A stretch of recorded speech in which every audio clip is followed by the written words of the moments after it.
یه بار قپن شدی؟ سخته؟ سیفی چند شدی؟ نه؟ ده میگذاری ها؟ خب این حال ما در خوالین قرار داریم. ساری ابخ داره. ابخ داره سرشون.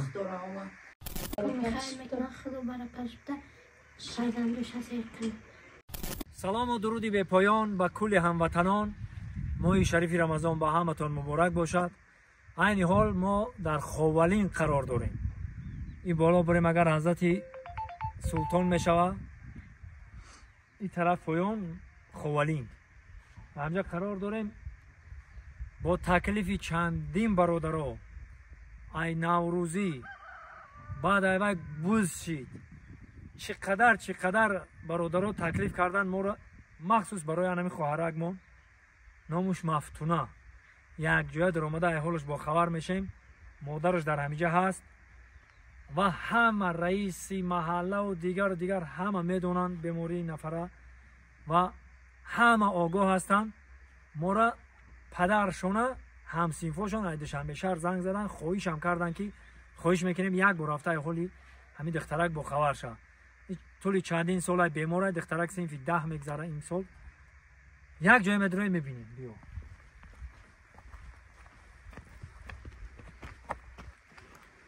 سلام علیکم دیانجا.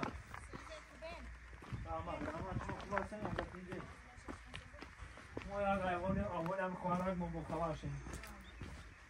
سلام علیکم. اینجا این دهه چی نام داره؟ چی؟ تک. دهه تو تک در قرار داریم در خوالین. بسم الله الرحمن الرحیم. نه سویا سلام علیکم. خوب هستی خواهر جانم؟ اینجا هستی؟ خانم تمزن مفتونه بانو خانم اوچه جان ما رو بسیار برادرها زنگ زدن که یک بار ای حال همی خواهرک با خبر شیم کچ چی بیمار داره چی خیلی که ایده های مادرشون میشنویم. برادرها عزیز این مادرشون ایده های مادرشون میشنویم. ساری ابخ داره. ابخ داره سرشون. اگر این ولیتی رفتی سخچم بیمار میره اونم خطاوبت که من چیزی ایدیس مونوما کدیم ظلمون من مقام میرسم اگر باشه میکنیش نه باشه چون میکنی. در اینجا برادرای ما با ما زنگ زده گفتن که ما چند خیلی قوت تواناییمون کردیم یاردن خیلی بیمارا را خدا اولش که نشانت یا یک گام نفردم. انا خواهر جان سیفی چند شدی؟ نه؟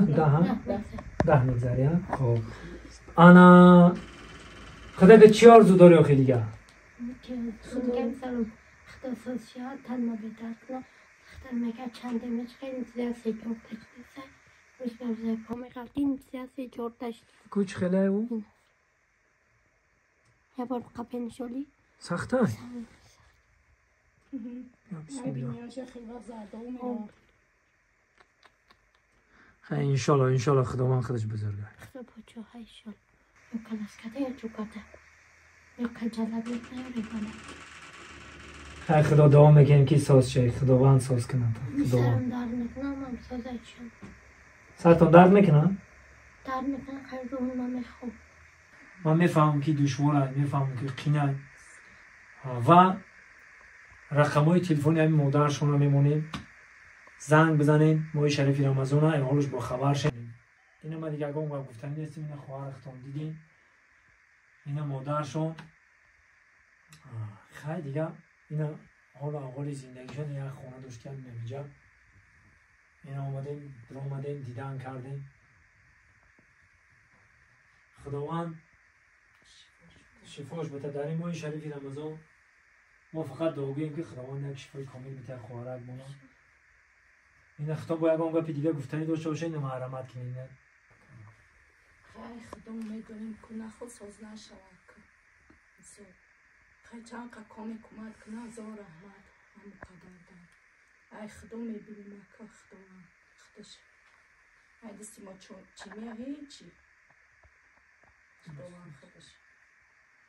خیلی برادرای عزیز ماه شریف رمضان یگان کسی فتی روزه دوره یگان کس نیتی خیر کردن دوره. این ما ای تگی دین ای مغزی جان اومدیم اینا در این ماه بزرگ همین خواهرک بودن اومدیم اینه برنامه گرفتیم. خدا برکتون کنه. زنده و سربلند باشین. میشکرونه به خدا. زنده باشین. از او رحمت خداوند اینه بازم دست به دام برداریم. پاک و پروردگار در این ماه بزرگ همین خواهرک شفای کامل عطا کنه. در روزی تویش با اومدن آخه خشوع و خرسندی کنیم. الله اکبر. خب برای کارتون خدا نگهبانتون. اینا مادرشون، اینا رقم تلفنشون. خدا نگهبانی همه ما و شما خداوند بزرگ سر یگان مؤمن و مسلمان درد نبینه. همه وقت در لبانتون خنده وایدا باشه. صدقه را دی بلا میگن. به قول رسول خدا بلا را ای ختم دور کنید. خدا نگهبان. برادرای عزیز در اومدیم احوال خواهرک ما با خبر شدیم.